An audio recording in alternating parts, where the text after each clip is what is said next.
Hey guys, Gretchen here with Celtic Reiki Level 3. All of the symbols in Celtic Reiki Level 3 will be master symbols. Some are going to be a little more powerful than others, but they will all be master symbols. This will round out the Celtic Reiki series, and this will give you your master teacher level, your certification. That being said, after all of the lessons and the attunement, there will be one more video to show you how to create a Celtic Reiki story for each of your clients. Like I said, that'll be after all of it. So we're going to begin with Ruish. Ruish is the first of the Master Celtic symbols that you'll learn. It is associated with the elder tree. So it triggers the energy of birth and death, the beginning and the end. The elder tree is a tree that can be damaged really easily but comes back to life pretty easily. This energy allows you to acknowledge the cycle of life, and it can be used at any time during loss or transition. Transition, including not only just the journey beyond this physical life, but just transitioning in this life itself, transitioning from one Reiki level to another, transitioning from one job to another, transitioning from one home to another. You see where I'm going with this, right? So it helps you begin and really go with the flow when it comes to transition, because we as humans get used to something, and this is why we are so traumatized, is because we stay with the familiar long after we should have let it go. Ruish really helps you see that cycle and allows you to transition in a more friendly manner for your bodies. In treatment, it can help at the beginning of any session. It can help with those issues that are deeply embedded, those emotional issues that a person just seem to not be able to clear up for them or to release those blocks. Ruish will really help. It's also used in the attunement procedure to empower and open the chakras. And it is, again, like I said, used in times of transition, like when you're transitioning to the next level Reiki. Ruish is of the elder tree, which connects to the winter solstice, which makes sense because elder tree makes elder berries. And I'm sure at this point, especially with COVID, having made elderberry syrup and elderberry gummy so popular, yes, it's that elderberry. Farmers used to plant this tree near the barns, thinking that it would give their cattle greater milk, better milk. It probably made the milk a little sweeter. It is used in herbalism for coughs, fevers, and the like. It is also used, it is an amazing immune booster when you make your elderberry syrup. If you do make elderberry syrup at home, add Manuka honey, but wait until your syrup's below 95 so you don't kill any of those powers. Manuka honey is the one honey that when you put it in your mouth, the human saliva enzyme doesn't degrade the majority of the healing powers of it. That's why it's such a great healer. The elder flower, or the elder tree, or Ruish, is also connected with goddess spirituality and the workings of the Fae. The softwood has a light core and can be pushed out, which makes a hollow tube perfect for a fairy flute. Now keep in mind, the elder tree, elder flower is Ruish, not a fairy tree. It's just one that the fairies like. It's not where they live. They live with the hawthorn, the oak, and the ash. You've learned that in previous ones. So this is going to be pretty short, simple, and to the point. That is Ruish. Up next we have, who do we have up next? Io. So Io, she's super powerful. In between though, I'm going to show you what was going on, because I'm doing these all on one video. In between, I'm going to show you what was going on at my house today, man. So this hawk is sitting across here I'm taping through my window, which is why you see the streaks. I am not on the ground level, so I cannot wash my windows. So you'll see it. Anyway, this cool hawk, I think it was going after the hatchlings, but she keeps coming back, and I keep getting distracted by her. But look, check this video out.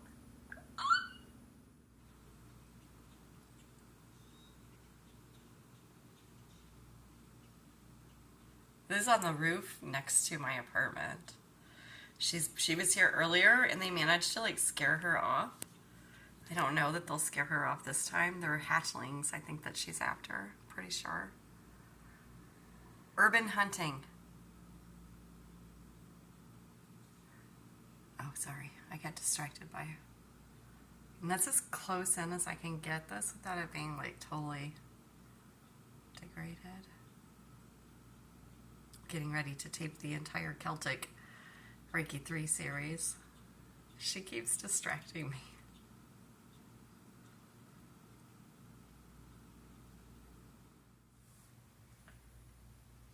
Alright guys, so welcome back. This is, can I get that brighter? We'll see. This one is EO is how you say it in American. So EO, and you'll see why I'm saying that, because you'll see how it's spelled. Spelled for Celtic Reiki and spelled for the Ogam itself. They're slightly different spellings, but they're both pronounced Iya.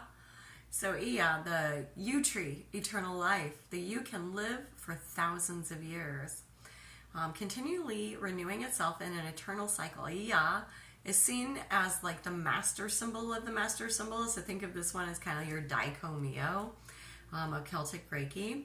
And since it's the strongest vibrational, it was the first to be channeled.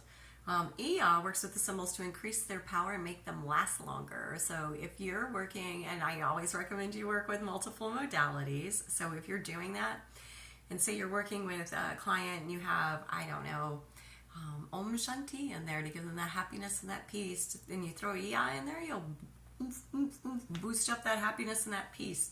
Johre, boost that bad boy up, right? So Chokure, Johre, Chokure, that should be super, super strong. EO works, yeah, we just did that. He works with the symbols. It's also used to empower students who use Celtic Reiki to prepare you for other frequencies. It is potentized as I don't even know that's a word. So it's made more potent in homeopathic form, in a homeopathic remedy. For those that wish to work with it further, it's like that means get some yew and keep it near you. Don't eat it. Yew is toxic. Don't eat it. Do not eat it. So the yew tree is now it's the only evergreen tree that grew in Wales. So it is associated both with birth and life because they would watch it die off, right? But the way the yew tree, and this is why it's associated with eternal life, so its root system literally sends out and then sends up stems to branches. And it does this in a manner that you cannot tell. At some point, you cannot tell the original tree DNA from all the other trees that it has spawned or birthed in its time. So that is Iya, which is going to be super strong.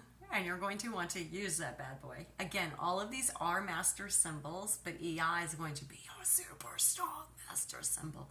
And the one you want to use with the other ones. Yeah. So, we'll continue on, shall we?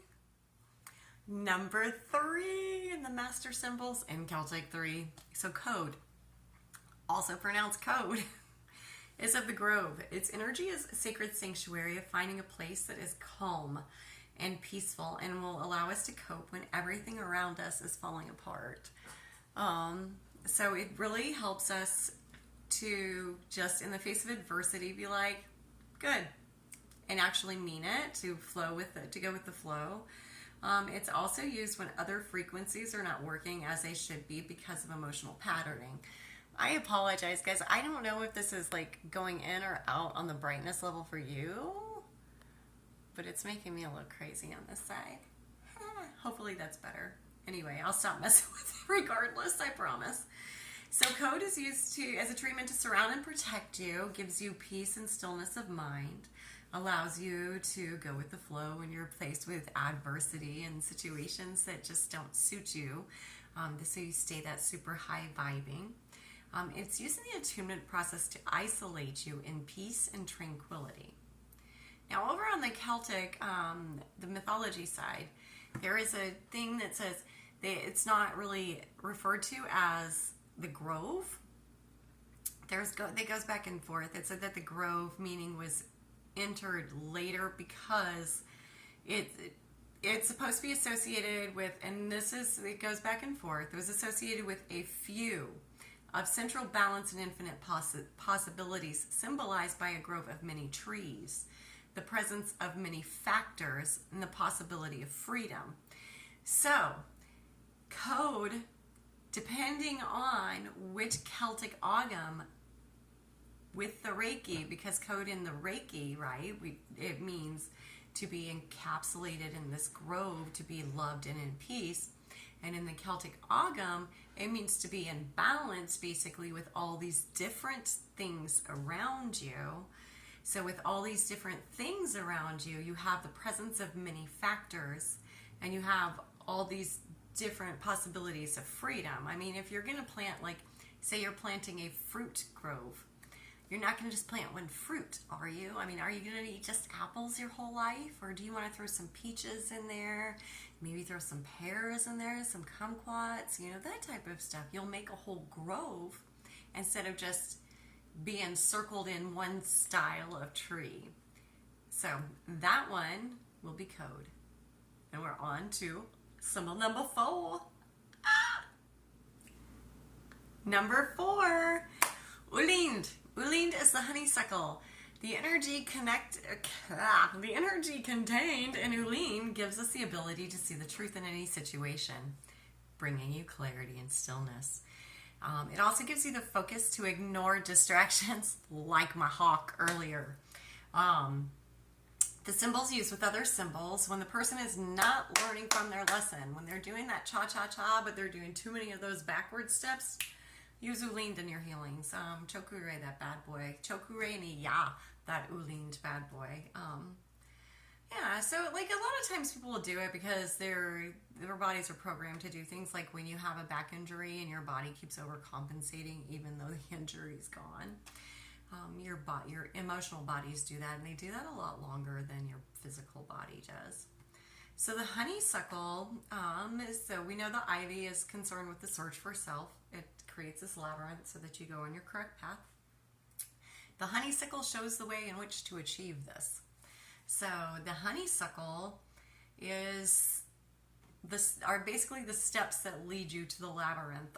So the honeysuckle, when you sit with this one, when you sit with Ulind, you should be able to really quiet your mind, come into that peace and stillness, and really see, hey, so this is what I thought was important to me. It's not important to me. That's just where I was getting my really good atta girls. Oh my gosh, look at how many, where you get that instant, hey, somebody's paying attention to me, or that fear of missing out. So Ulind gets rid of those, and it's like, nah, that's not really what you want. This is what you want. And then you're able to take those steps up into that labyrinth on your true path and really, really enhance your personal aura, that personal energy, and all those great, all that great vibes coming from you, all that wonderful energy coming from you. All right, last one. It's going to be more. Are you ready for this? Yes, you are. All right, up next, more. Number 5. You guys were there. So number 5 is more. More has more than a few things that people disagree with it. So more means hazel twin and of the sea, twin hazel and of the sea. So people think that the twin hazel meant witch hazel or beech, but those didn't show up in Northern Europe until much later. So maybe not. Some think the few tree. So it basically means twin of hazel, which maybe sit with more and cult, and what comes to you comes to you. The most famous story of the hazel in Irish mythology is an otherworldly tree or trees. These live on the other side of the veil. These trees provide the nuts of wisdom eaten by the salmon, who, you remember that story, the salmon and Fen McCool. So the trees exist beneath the sea and are said to be purple. So these are the twin hazel of the sea that the Celtic Agam speak of, but this is not the one that the Celtic Reiki speaks of, because that is a land-dwelling tree, right?